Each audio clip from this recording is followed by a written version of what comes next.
All right, welcome to session 23 of The Journey. My name is Rusty, and I'm an elder here at Hope Church, and we are on the second session of studying spiritual gifts.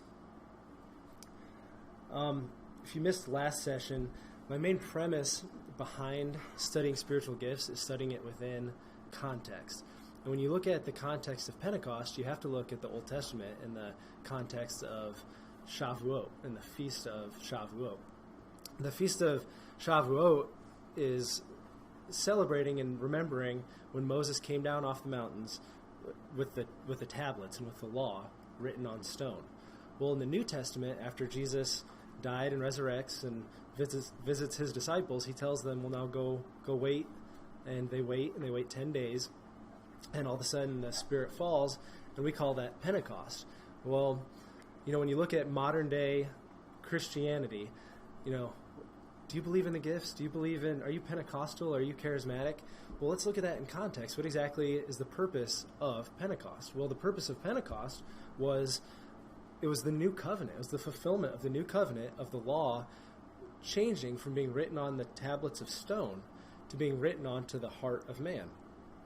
If you look at the actual festival of Shavuot, they take 2 loaves of bread, and Chris had looked at this, and we see the symbolism as one representing the Jew and one representing the Gentile, and they're people because there's sin in there, and the priest takes it and he shakes the loaves, and that's called tenufing, and it's kind of a funny word to say. He shakes it, he calls them holy, even though there's leaven in it. Well, the leaven has been destroyed by the fire, and when you look at that in the context of gifts, it doesn't make a whole lot of sense. But when you understand the purpose behind gifts is so that way it's for our protection and it's to arrest the sin in our lives, well, then it kind of keeps us as a good foundational point of this is the whole point of the gifts. This is the whole point of the different offices in the church. This is the whole point was Jesus said, it will be better for you if I leave because I will send a helper. And when the helper came and distributed all these gifts and has empowered us not only to live an overcoming life, which is the goal. I mean, that's the goal of to be set free and to not be entangled by sin, but to give us these gifts where now we can minister to one another to find that freedom, and we can go out and minister to the world that, no, this is what Jesus did.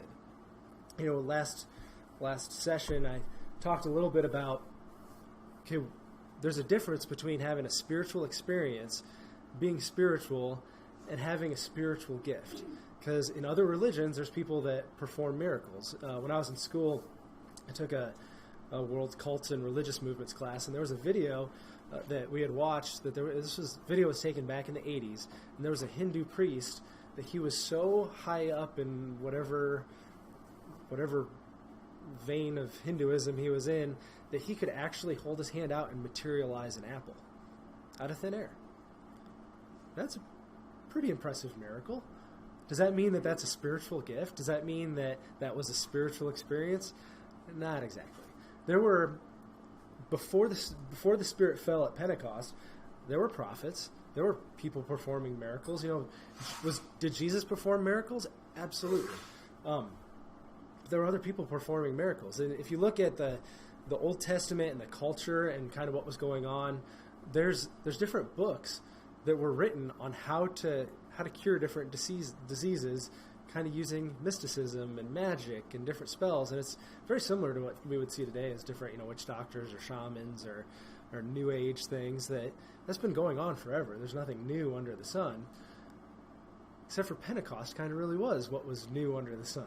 These are the gifts now that have come down on the timeline of history that, no, we're in a new covenant. This has now been transferred from the heart of stone, or from the tablets of stone to the heart of flesh. And now you've been empowered to go out and minister these gifts. Now, just because you have a gift doesn't mean that you're mature in the gift, doesn't mean that God likes you more, and it doesn't mean that it's some kind of a reward. The gift is given for others, for you to go out and to minister to other people. It's not necessarily given for self-edification. The whole idea of the the body coming together is to minister to one another and to bless one another. Now, will your gift bless you? Absolutely. I mean, if you have a gift of teaching and study, that is going to be a huge blessing to you to get in there into the Word and make these connections. You know, if you have a gift of exhortation, is it possible to give yourself pep talks and encourage yourself? Absolutely.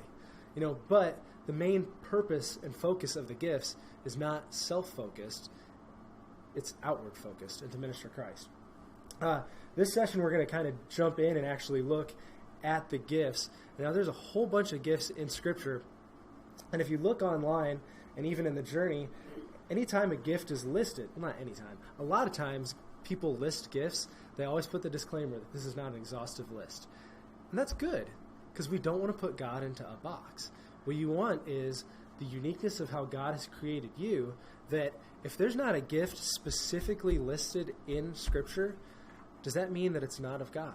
Well, let's look at that. You know, how do you know if a gift is in there, if it's of God? Is it a talent? Is it of the enemy and we're being tricked? I mean, different things like that.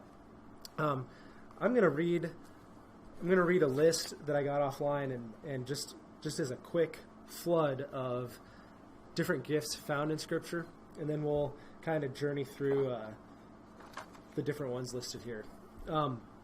There's a gift of exhortation, giving, leadership, mercy, prophecy, service, teaching. Those ones are found in Romans 12. In 1 Corinthians 12, you see administration, apostle, discernment, faith, healing, helps, knowledge, miracles, prophecy, teaching, tongues interpretation, wisdom. And Ephesians 4, you see the apostle, evangelist, pastor, prophecy, teacher. And then in different miscellaneous passages, there's a gift of celibacy, hospitality, martyrdom, missionary, and voluntary poverty. Now, when we look at spiritual gifts from our from our fallen nature, we want to put different values on them, and we want to say, "Oh, I really want that one," or "Oh, I really like that one," or that one's kind of the flashy one, and that one must be really, really, really important. And what we need to do is go back to, they're all really important. They have all been given to bring balance to each other and to minister to each other, and for the purpose of refining the fallen heart of man. That is the point of the gifts. Go over to 1 Corinthians 12.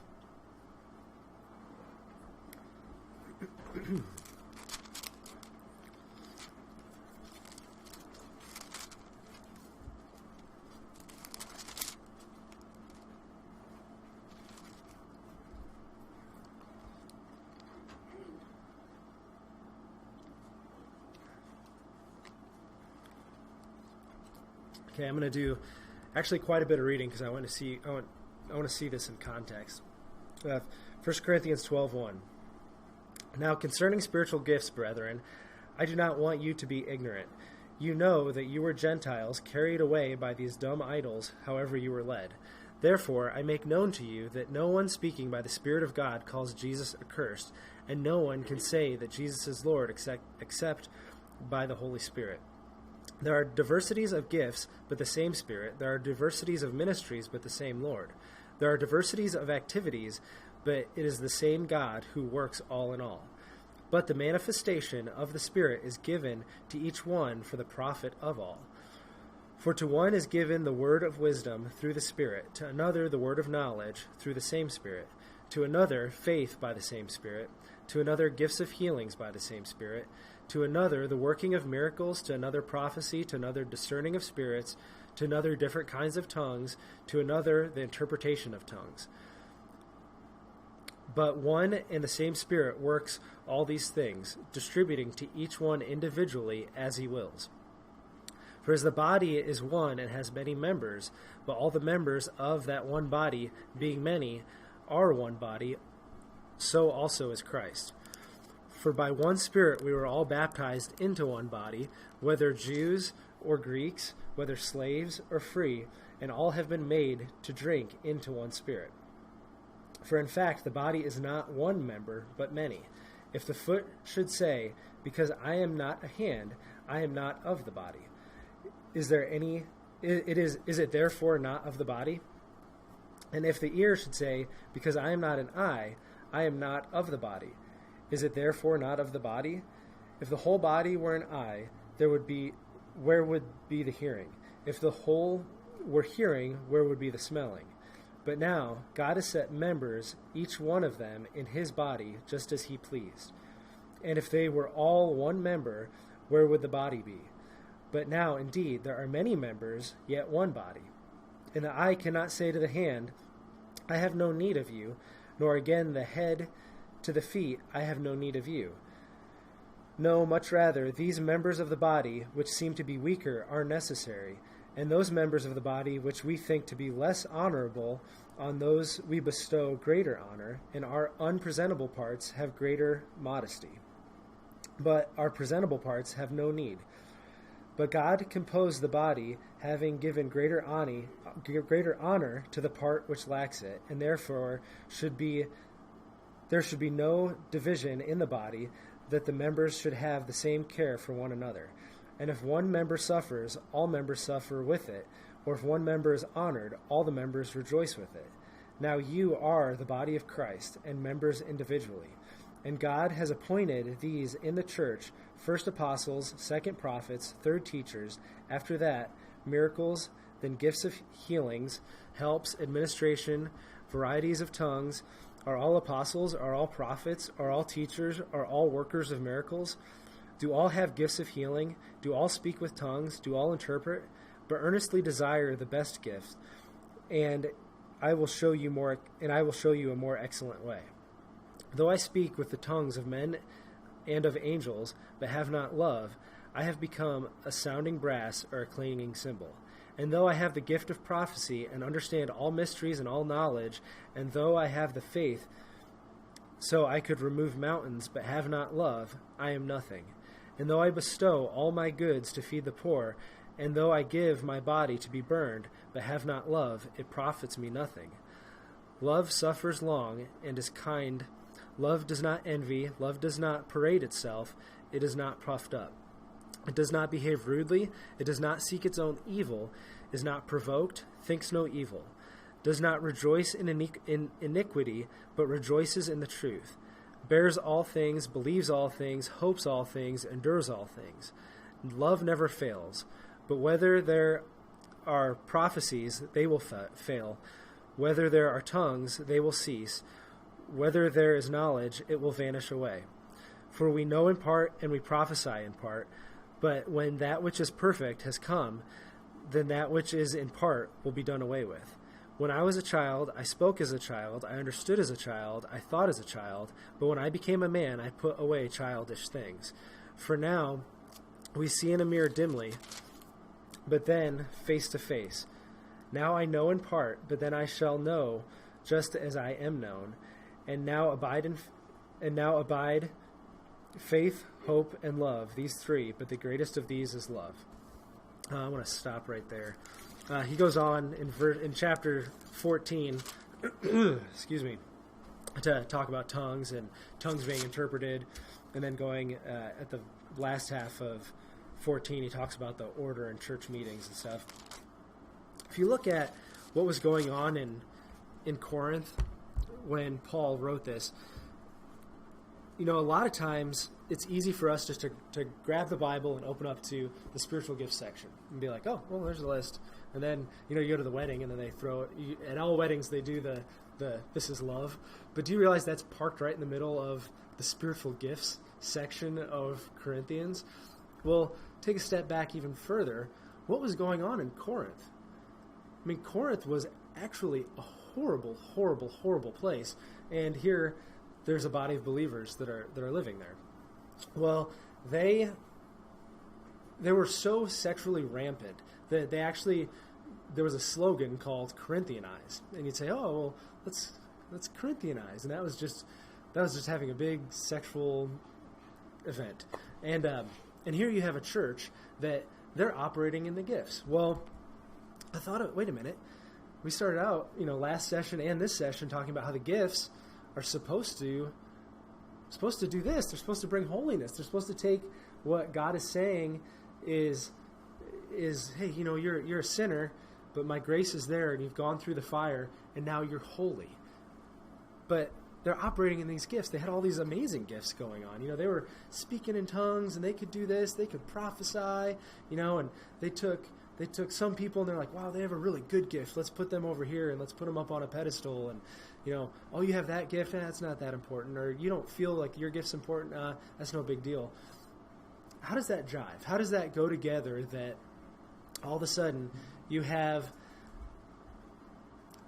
a church that's not really walking in a whole lot of holiness, and they have all this gifting, but where was the holiness? The holiness was Paul.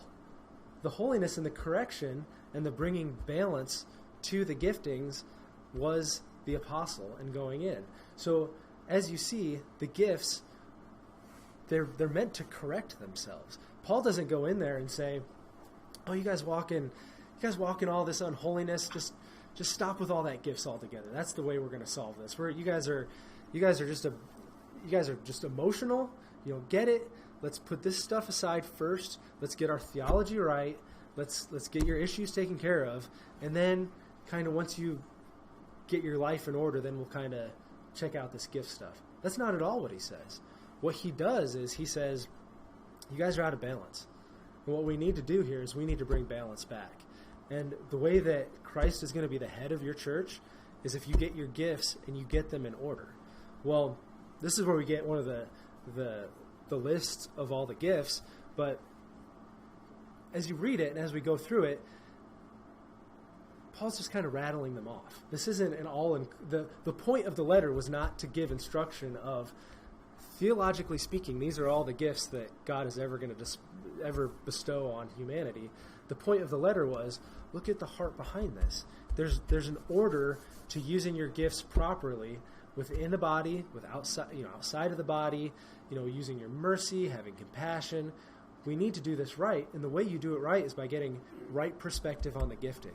When you realize that there's not one gift that you can sit there and say, that gift is the fullness of the body. That gift is the fullness of Christ. What Paul is saying is, you need to slow down. You guys need to get to the point where you realize the greatest gift is love. Because right now, although you can do all these things, you don't have the selfless love there. You don't have where, are you approaching this wrong, but your heart is right in it? The gift will correct itself. They lost that. They lost the part where their heart wasn't right in it, so the gifts kind of stopped correcting themselves. It kind of makes you wonder, when they were all prophesying and they were all speaking in tongues and different interpretations, the different hang-ups that they had, it just kind of makes you wonder, how many times did God, before Paul had to show up on the scene, how many times was God saying, hey, you guys are getting off track. Hey, you guys aren't being a counterculture anymore. You guys are letting Corinth influence the church instead of the church influencing Corinth. It kind of makes you wonder, because you look at the heart and the character of the Lord, that he will give you chances over and over and over again. And the cool part is, God appointed Paul to be the apostle for them, and you see the heart of love in that. Paul's not sitting there coming in as an apostle saying, that's it, we're shutting this thing down. He's coming in saying, no, this is a teaching moment. This is an opportunity where if you guys get your hearts right and you get love in order, then the gifts will correct. He doesn't sit there and say, at the end of the letter, he doesn't say, this is the program and I'm going to check up on you every 6 months to make sure we're still on track. He's saying, get your hearts right. The gifts will guide you. Okay, now let's look at these gifts. Let's shoot over to page 18.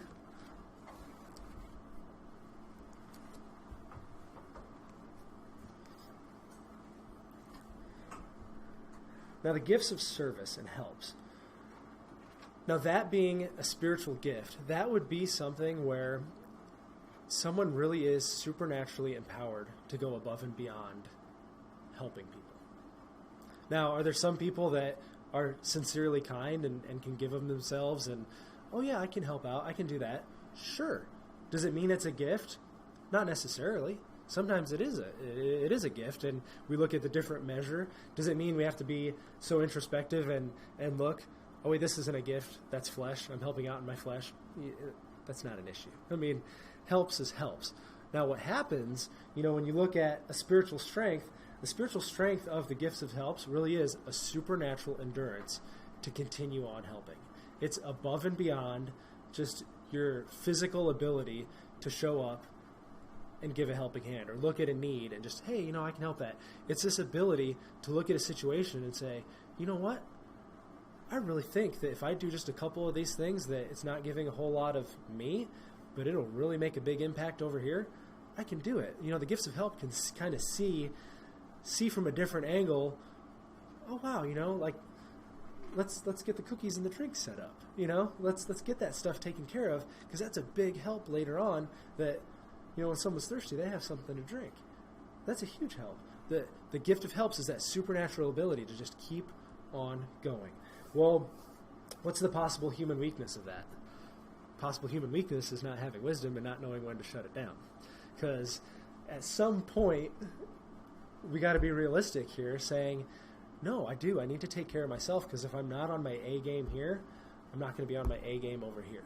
So you need to have a good relationship with the Lord, where it's like, okay, God, are you calling me to help out in this situation? Do I want to just go ahead and help out in this situation? Or is it, no, I'm not being realistic. I can't help everybody all the time, every time. And then the enemy would come with the condemnation of saying, oh, but look at this, and let's get the measuring scales out of how often they help you or you help them. And the gift of helps, you have a supernatural ability to go above and beyond others.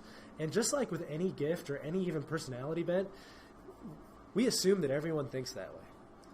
What's normal to us, we assume that that's normal for you and for you and for you and for you. And when we look at different situations where people aren't necessarily gifted for that, a human weakness really would, well, that's not right.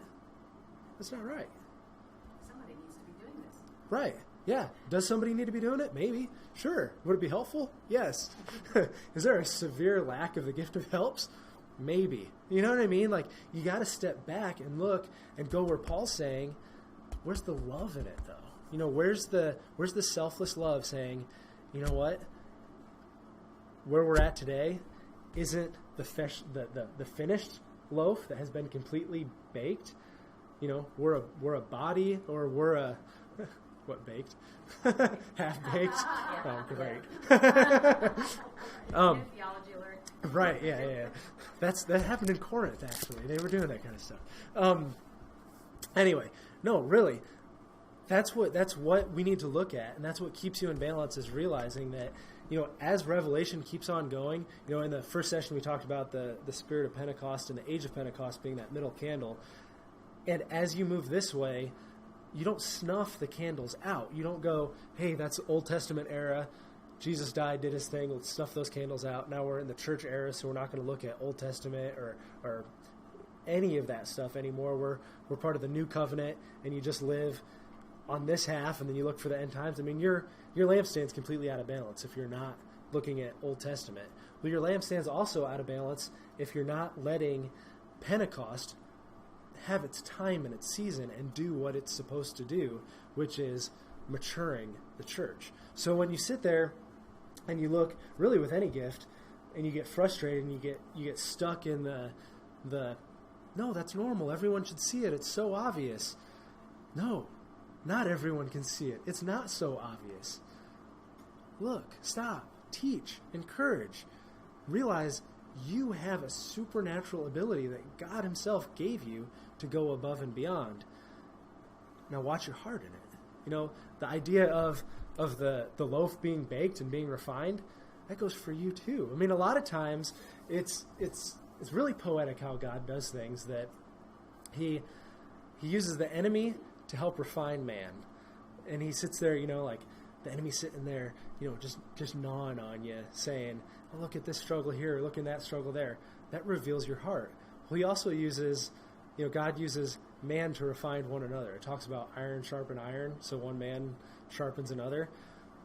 Well, we don't always realize that we're sharpening each other, and sometimes it's their flesh sharpening us and making us deal out our flesh issues. Other times, it's their gift showing us our sin issues, and we're having to refine it. Because honestly, what good is a gift of helps if you don't have love? I mean, according to Paul, it's a clanging gong. So that would be the possible human weakness, and I can go on a rant about that because I've heard many of those voices in my head, because I do, in some areas, have a gift of helps where it's like, that's not right, that's not fair, and then you got to stop and you breathe and you say, no, I have a supernatural ability. Is it long term? Is it for a season? No, you just got to hunker down and you just got to keep going forward, and you got to move, and you got to let God do what He's doing in the bigger picture, because He's called me for this, for right here, for right now. Exhortation. The gift of exhortation. These are the people that love to give hugs, and that love to encourage people, and that love to just lift you up and to say, it's going to get better. You're in process. It's going to get better. Okay, what's the spiritual strength in that? The spiritual strength in that is not getting caught in the moment. It's a supernatural ability to look and step outside of situations and say, no, but look at what God is trying to do in your life. And you can sit there and speak into them and say, it's going to change. You're in process.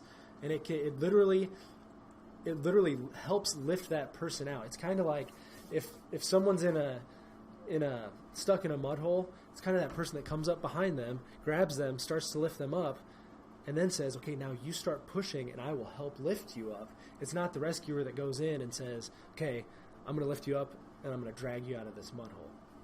That's where a possible human weakness would come into place, where you're sitting there saying, no, I need to rescue everyone. That kind of goes with that gift of mercy, that no, I need to go, they're having a bad day, I need to track everyone down, I need to make sure that they realize they're in process. It'd be owning too much of everything and not kind of sitting there waiting for the prompting of the Lord and saying, okay, do I need to go up and talk to this person? Now, do you need God's prompting every time you go up and talk to anyone? No. But being open to the voice of the Lord saying, no, I think this person, I mean, even your own reasoning, they're like, man, this person's been down lately. I need to go and just kind of see if they're doing all right. The gift of giving.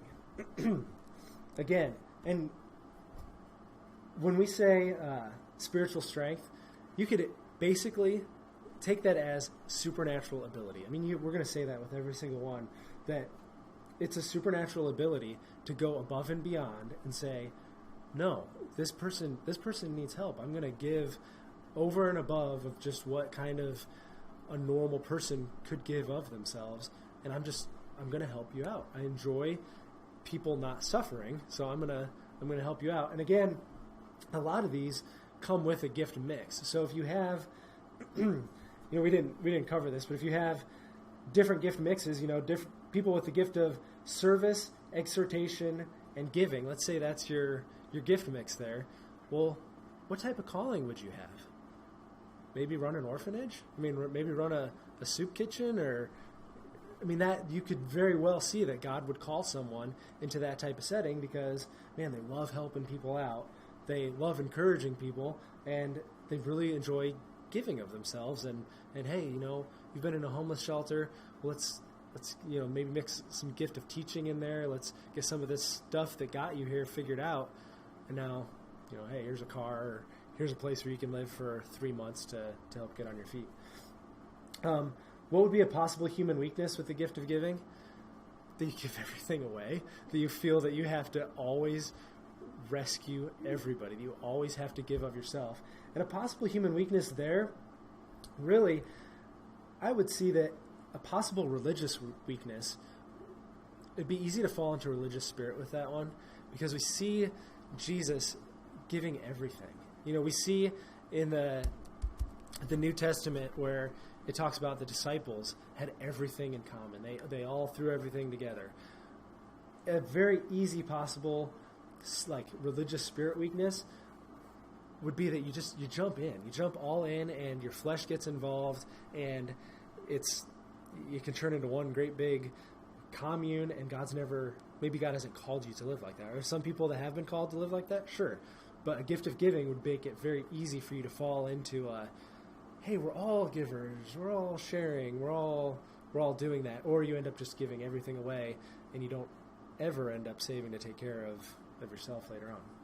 That's also one that sometimes when you give, you don't let go of the strings, and you expect a reciprocation, or I do it my way. You kind of own. Oh, you put strings on it, yeah, or conditions, or now some conditions aren't even necessarily bad, but putting a manipulative spin on it. Like if you say, hey, you're down on your luck, if you can go get a job within the next 6 weeks, show me that you're making progress, here's a little bit of money to help you out 6 months down the road, or whatever. You know what I mean? If you put good, holy, principled base conditions on it to help people kind of get back on their feet, well, that's one thing. But to sit there and say, oh, I gave you a couple $100, 2 years ago, and I need to call in some favors now. That would very much. Build a wing on the church, but name it after me. Right? Yeah, I want to build a wing, and we're going to make sure it's named after me. Okay, gift of leadership.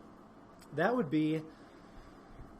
It's funny that if you look at I'm of the generation where right now I have kids that everyone in my age group that has kids, we all like to say our kids are great leaders, because that's a really good excuse for saying our kids are really selfish, and that would be a possible human weakness there with leadership, is that, what, are you really leading? Are you really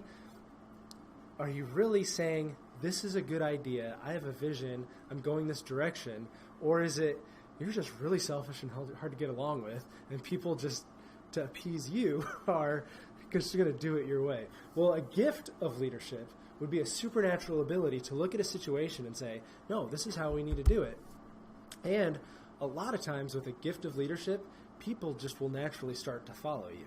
Now, a mature gift of leadership doesn't have that selfish spin in it, because you can have a gift of leadership and you can be really selfish, or you can have a gift of leadership that says, no, last session we talked about, when you give the gift, is there fruit going along with the gift, or are you just giving the gift? Because if you're just giving the gift, then you haven't been refined and matured in it yet. But if you're giving the gift with fruit and tact and social grace, if you're giving it like Christ, well, then there you go. That's the sign of true maturity. So the spiritual strength would be a supernatural ability to kind of see how things need to get done, and people just automatically kind of naturally gravitate to following you. And a sign of maturity on that would be the fruit of it. Now, types of callings. Well, you can have all types of callings with leadership. I mean, any situation, if we look at the guy that's going to run the orphanage, well, if you throw a leadership gift in there, or the guy that's going to work at the orphanage, and we'll throw a leadership gift in there, now you have the guy that runs the orphanage. I mean, it's very much, a lot of times, I think later on we have administration and all that. Like a lot of those, you'll have a blend of those gifts that go hand in hand. So, really type. How leadership and administration differ. Okay, leadership and administration are different, where administration kind of can look at the whole and say, and kind of it's more delegation oriented, and this is what we need to do to get it all done. And leadership would be like, okay, now you're the guy that's going to go do it. You know what I mean? Like administration really is more, when I see administration, I see delegation kind of right next to it, that, okay, I'm going to get the whole thing together and make sure this whole thing's going to run, and now you guys are the one that's going to accomplish it. Mercy, gift of compassion. The spiritual strength on that is that you find it very easy to relate to different people. That you're like, no, I get it. I really feel bad for your situation. And you can connect with people kind of maybe in ways that maybe the prophet can't or the apostle can't, because you really can just, it's like it's a different flavor of the love of Christ. Because it's not saying the apostle and the prophet aren't walking in love, but the gift of mercy really gives that gentle love that just says, no, we need to help you out here. So What would be the possible human weakness? It'd be similar to the gift of giving, that you're just, or even the gift of helps, that you're over giving of yourself. You have this supernatural ability, and all of a sudden, you're just burnt out. When we first had Maddie, our oldest, I had a dream that I was at a mall, I think, and I had Maddie. It was just me. And all of a sudden, someone needed help, and I went and I handed Maddie off to a stranger, and I went and helped that person real quick, and then I turned around, and Maddie was gone. And immediately, I knew that was God saying, you gotta watch how much time you're not spending with your family going into this, because the second you turn around and look back, she's going to be gone. And that was, I don't know that I have like, hey, Johnny on the market for gift of helps, but I really enjoy helping people out. And so I had to really, people start asking for help, and it's like, no, I need to put some parameters on here. That'd be very similar to the gift of mercy, that, if people are calling you at all hours of the night and you're just a super nice person and you want to help, you need to put some parameters on that where it's like, no, it's fine to call, but it's kind of not call at, 11:30, maybe try to call a little earlier. Now, if it's an emergency, go ahead, just kind of that kind of thing. And with mercy, another weakness would probably be fear of man, that it would be really hard for you, because you'd see that almost as, oh, but what if they need a hug? What if it's 1 a.m. and they really need to talk? Become codependent also. Yeah, and you become codependent, and you even find your acceptance in the acceptance of other people. That's where the codependency would come in. Gift of wisdom. That would be I would see that kind of coupling with administration and leadership, but it doesn't always have to, because you can have a gift of wisdom with the gift of mercy. God could have mixed that up in you, so then you're like, oh no, that is smart for me to put some parameters on my life. Well, the spiritual strength of wisdom, well, you're wise. You're making, how do you define a word with its own word? I know that doesn't really work. But you have this ability to look at a situation and make really, really good judgment calls on it, that it's not like there was this booming voice going down saying, hey, you need to do this. You just look at a situation and you're like, oh, I have a natural inclination where I just go this direction because of what if this happens? What if this? You have a real good ability of saying, other scenarios might happen. How do I prepare myself for these other scenarios? Well, what would a possible human weakness with that be? Possible human weakness would be that you want to be wise for everybody else, and you want to go out there and speak into everyone else's life on how they should live their life. That would be possible human weakness, would be being judgmental, because what if they weren't wise the same way that you were wise? Well, what if they weren't foolish?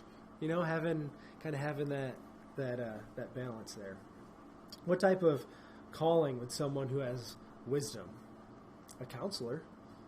If you have an ability to kind of look at a situation and kind of untangle a knot and help people get back on track where maybe they've made some bad choices, you would probably kind of just naturally head that direction with your life, because you're wired that way. What would another type of calling for wisdom be? A lot of times knowledge and wisdom are tied together. Mm-hmm. The knowledge part is you know something, the wisdom tells you how to carry it out. Yeah, that's good. The knowledge and the wisdom are a lot of times tied together. The knowledge tells you where you need to go and that you know that's where it's going, and the wisdom tells you how you need to get there, or how you get there to where you want to go. And then that goes right on to knowledge. The spiritual strength of knowledge now, or the spiritual gift of knowledge, that could also, there's knowledge as in that you're an intellect and you're just really, really smart. Sometimes is that just a human thing that, wow, you're just a smart person? Sure. Is there other times that, wow, God really has put it in you where you can just read these medical books, or you can read high level academia stuff, and it makes sense and it comes easily. That's one type of kind of gift of knowledge. Well, another gift of knowledge is having words of knowledge, where you're just walking into a situation and you're like, God says, boom, this is what's going on here, and then you execute it. A lot of times, a lot more of the traditional settings, they focus more on the academic side and the knowledge and the brain side. Well, on the flip side, in the charismatic circles, you just focus on the word of knowledge side. Well, you need to have both. You need to have a gift mix and people in your body, or you need to be open to the fact that God really does just look at a situation and give it to different people. Say, hey, there's sin going on here. Or, hey, that person needs help over there. I mean, you could have a gift mix that has knowledge, mercy, and giving all together. And all of a sudden, you just find people in your life that need help, and they sincerely need help. They're not just hearing that you're the guy that gives people stuff. And, oh no, I'm walking down the street, that person, they just need $50. I don't know why. Here you go. And then you just go on with your life. Oh, well, that happens to me every week. I mean, that would really be a gift where you know that God is plopping things in you consistently. That would be a gift of words of knowledge. Now, gift of faith. Now, how does that work? That doesn't seem fair. I mean, you look at where Paul talks about all these gifts that are greater, and what about this? Like, man, wouldn't that be just really great to have this gift of faith? Why would God give someone a gift of faith? Well, God would give you a gift of faith because you need to endure a lot. I mean, if you really just need to, if life circumstances, or if for healing or for some other reason, you just know that you know that you know that you know, and it's really easy for you to believe God that no, He will come through. He'll be true. Then that you most likely have a gift of faith. Now, do we all have faith? Are we required to have faith? Sure. Are we required to be compassionate? Yeah. Do some people have a gift of compassion? Sure. So wouldn't it make sense that there are some people that have what seems to be an easier ability just to believe God? Now, does that make them more spiritual? No. Does that make them have less flesh? No. That's where it's so easy to get caught up in the fact that, oh, well, that's a more spiritual gift. That's more important. What makes you holy? What makes you holy is the cross and the blood and surrender and dying to self. That's where that shield of faith, that's where your personal faith matures. That's where your relationship with Christ matures. But having a gift of faith means that you just know that you know that you know that God will come through, and it's above and beyond. It's a supernatural ability that just it's different, and it's stronger than someone who doesn't have that gift. But that doesn't mean you don't have sin issues in your life. Just because you have a gift of faith doesn't mean you have less sin. It just means that it's easier for you to believe God. What would be a possible human weakness? Well, a possible human weakness would be that you excuse sin in your life because, well, I just know God will take care of me. I know I'm forgiven.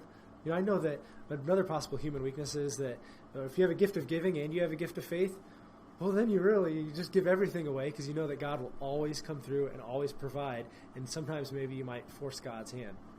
When I was in China, I was with two different friends that I had. They were like, it's the weirdest thing. We always get free food, both of them. And we kind of all just kind of developed new friendships, so it's not like they were also friends for all these years.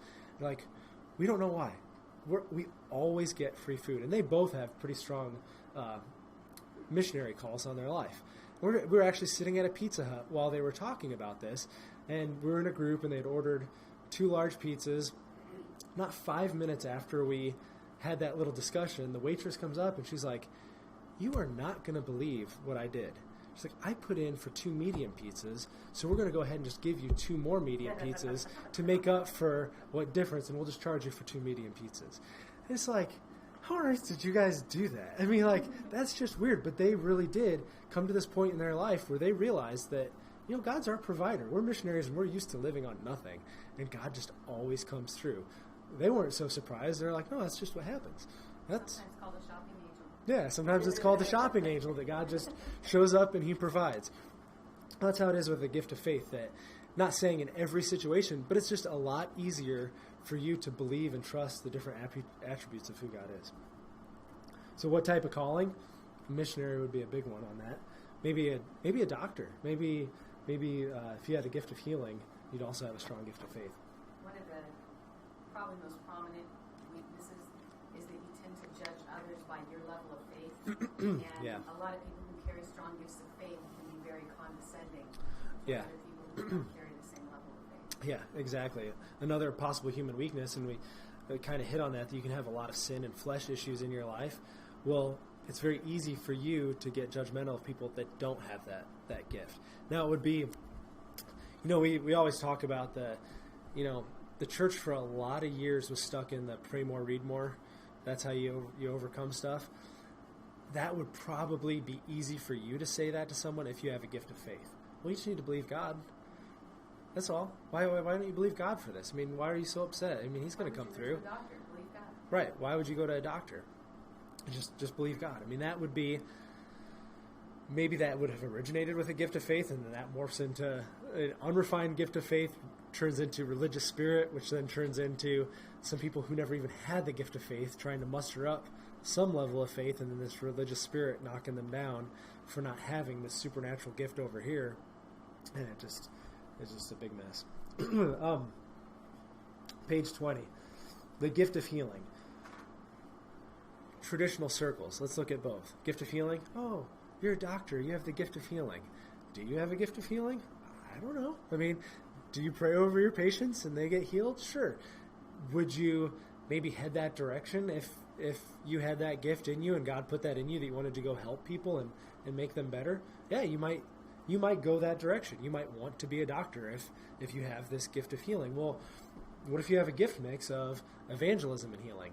Well, maybe you're not a doctor. Maybe you're out there doing these tent revival services and you're doing healings. What if you have a gift mix of word of knowledge and healing? Maybe you only see 1 or 2 healings a year, but it's spot on. I mean, it is that person, they have a terminal disease, go pray for them, and they're healed. And all of a sudden, it's just word of knowledge, healing, and you move on. What would the spiritual strength be with that? Well, spiritual strength is that a lot of times it'd be mixed with that gift of faith that you just know that God can perform a miracle and He can heal you. Well, what would be the possible human weakness of that? Is thinking that you're the one doing it. Thinking that it's on you if that person doesn't get healed. And then if you have that gift of faith and the gift of healing together and that person doesn't get healed, well, what's wrong with you? Why? I need to muster up more faith. It would be very... It's their problem. What's that? With those gifts, it's usually the other person's problem. Yeah. With those person, maybe it's their unbelief that is not healing there. So what type of callings would that be? It would be it'd be easy to see doctors go that direction. Are all doctors, do they have the gift of healing? No. But it's a supernatural ability to actually perform the miracle of healing, not just putting a Band-Aid on someone or performing surgery. Miracles. Spiritual strength. It's easy for you to trust God and to just perform a miracle. I mean, again, it's so hard to define a gift with its own word. Well, spiritual strength, you could see the gift mix of healing, faith, word of knowledge, maybe even mercy going together, where you look at different situations, you pray for someone, a limb grows back, or these are just loose examples, but someone's trapped in a locked car, and maybe the car's on fire, and you command that lock to unlock, and it unlocks. You have this supernatural ability to command physical things and change things in the natural just by speaking it. What would possible human weakness be? Again, that you're owning it, that you think that every time you command something in the physical to go on, that it has to happen. Another possible human weakness would be stepping outside the will of God. But again, the stepping outside the will of God goes for any gift. But I'm just thinking of the example of Moses, where he strikes the rock, water flows. Second time around, God says, "Now speak to the rock." So he strikes it. Well, did water flow? Sure, but he didn't quite do it according to the will of the Father there. Discerning of spirits. Now this, as we look at these gifts, it kind of goes in a flow of the gifts that are easy to put our minds around, that we can look at situations and, maybe a doctor, maybe this. Well, a gift of discerning of spirits, this is where in our culture it becomes mystical. It becomes spiritual. How do you know? How do you know that that was an evil spirit? How do you know that that was a good spirit? How does this work? Well, a gift of discerning of spirits is the supernatural ability to know the difference. You can feel it in the spirit that you can't explain why. It's hard to teach a discerning of spirits unless it's actually an experiential teaching where you sit there and you're like, no, just feel it. Are there angels in here? Get your spiritual antenna up. Are there good things in here? Are there bad things? That's where it's a constant thing of like, oh, I think something's in the room. Okay, well, first question is it good or bad? Let's get that gift of discernment. Let's start exercising it here, and let's see what's going on there. What's the spiritual strength? Is that you feel things, and you can tell something's going on in the room, whether good or bad. What's the possible human weakness? Is you think you always have to know. You don't always have to know. You need to be open to the fact that, okay, or you even always have to know the reason, or you have to solve the problem that's there. Like if you walk into high school and you feel stuff. We're all spiritual beings, and you're going to feel stuff. Say you walk into high school and all of a sudden the thoughts run through your head of like, I wonder if these guys think I'm cool. Well, do you realize that that's a territorial spirit that hangs over a high school of insecurity and people wondering if they're cool or not? Well, you don't need to walk into the high school and you discern that and you feel that and you start kind of wondering that yourself. It's not your job to change that overnight. It's not, if God's called you to prayer walk a school to help set kids free from that, sure, that's great. But just because you discern something doesn't mean you have to change that particular environment. It's like a spy going out in an army. Their job is to come back and report what they've seen. It's information giving. It has to be coupled with the other gifts to know what to do with it. Right, great. Darla said it's kind of like a spy going out.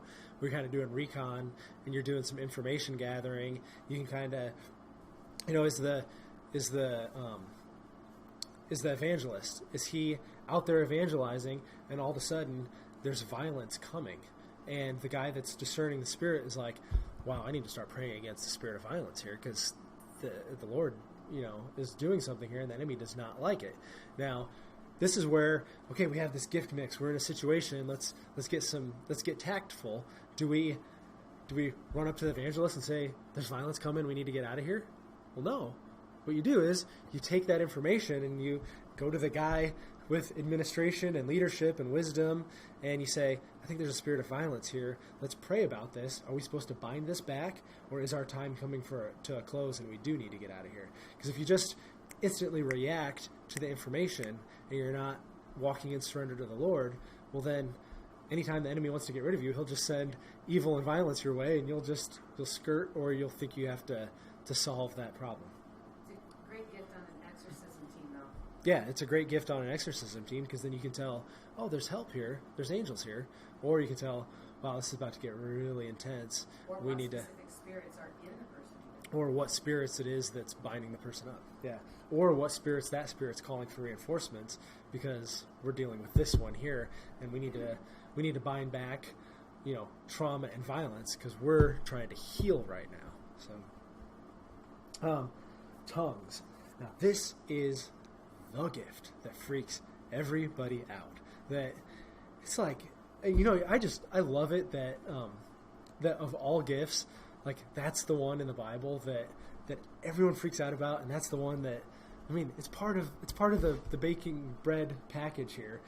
And why does the gift of tongues pertain to God refining the heart of man? Because it seems to me that at least in the church and outside of the church, but more in the church, that is the one that exposes the heart of man a lot more than any. Like you can take I prayed for someone and they were healed. You can go with that. That's cool. You can go with the Lord laid something on my heart and I shared it with them and they said it was right on. You can go with the word of knowledge. I can take that. Well, now the gift of tongues, that one is just weird. It's just, how does that work? How does that fit? Are they making it up? What if it's the devil? That is the one that I swear God threw that in there to help refine the heart of man in it, because it's so misunderstood that, okay, what is coming out of you when you're around someone speaking in tongues? Is it fear? Is it judgmentalism? Is it, I mean, what is it? What's God showing you in your own heart? It's so easy to look at the gift as a theology or the gift in operation and get tripped up in it, and you're not looking at the fact that God's doing a work in you. This is the spirit of Pentecost. Gifts fell, but now he's refining the church. You got to let the fire come on that gift, and you got to let the fire come in your own heart. Now, what would be a spiritual strength of tongue is you have the gift of tongue. I mean, again, here we're defining the gift with the gift. But the spiritual strength is, hey, maybe if you have a gift mix of tongues and evangelism, you're going out and you don't know the language, and it's just spewing out of you, and you're sharing Christ. That's awesome. There's different types of tongues. There's your public tongue that needs the interpretation, and then there's the private tongue where it's for your own personal edification, and it talks about that in 1 Corinthians 14, the different types of tongues, and if it, verse 14:4, it says, "He who speaks in a tongue edifies himself, but he who prophesies edifies the church." Well, that's where, if it's a prophetic tongue, that edifies the church when there's an interpretation, and that's why there needs to be an interpretation if it's a public tongue to be given. What would be the possible human weakness? Possible human weakness is, hey, it's time for you to put on a tongue. I think I have a tongue. Do I have a tongue? Don't I have a tongue? I'm already at the mic. Maybe I have a tongue. Possible human weakness is you feel that you always have to be right because it's such a mysterious gift. It's so misunderstood. Possible human weakness would be fear of judgment. Fear of, oh shoot, I give a public tongue and there's people here that I know. They don't know that I believe these things, and a fear of man would be a strong possible human weakness. What type of calling would someone who has a gift of tongues have? Prayer. If it's a prayer language for warfare. If it's missionary calling, if it really is a tongue for evangelism. If it's a prayer missionary gift mix where you're showing up and God's just pouring his anointing in you and it's just releasing through a tongue, whether it gets interpreted or not. That type of calling there. Now, the interpretation of tongues. This is where, again, when we look at the traditional church, we're past break time. We'll just finish up with this one before we take break. The traditional church, when they look at tongues, and they take that as your ability to learn a language and understand a language, your interpretation of tongues would also be your ability to understand other languages, or if someone is speaking another language, it's easier for you to understand what they're saying.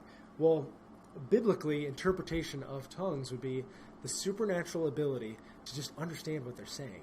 Now, the spiritual strength is, maybe that goes with a spirit of discernment, where you can tell, I don't think that was from God. I think that was maybe their own prayer language. I think maybe that was a demonic tongue. You could discern those things. Well, the interpretation of tongues and the weakness that goes with it is feeling that maybe you always have to interpret it, or that you always have to have something. I remember one time when we had a tongue here, this had to have been back maybe 12, 13 years ago, that one of the other guys that comes to the church, there was a tongue given. This person went up to the microphone, this first time ever going up, and they're like, wow, I think I heard the Shema. And I was like, how on earth did you hear the Shema out of that? And then someone else was like, I heard the Shema too. And it was like, well, that's just kind of cool. This person's kind of developing their gift of tongues. And, another possible human weakness with the interpretation of tongues is not allowing yourself the process of developing the interpretation side of it, where I think this is what God's saying, I think that's what's going on, giving yourself the freedom to be absolutely wrong. Because a lot of times that couples with the fear of man of, well, no, I have to know what this says. I have to be able to defend it. What if I was wrong? What if I get corrected? That's kind of an easy thing to fall into. Knowing where God stops and you start is really important on that one. Yeah, knowing where God stops. There's a tendency to add in your own 2 cents at the end. Yeah, or throwing in your interpretation to what God said.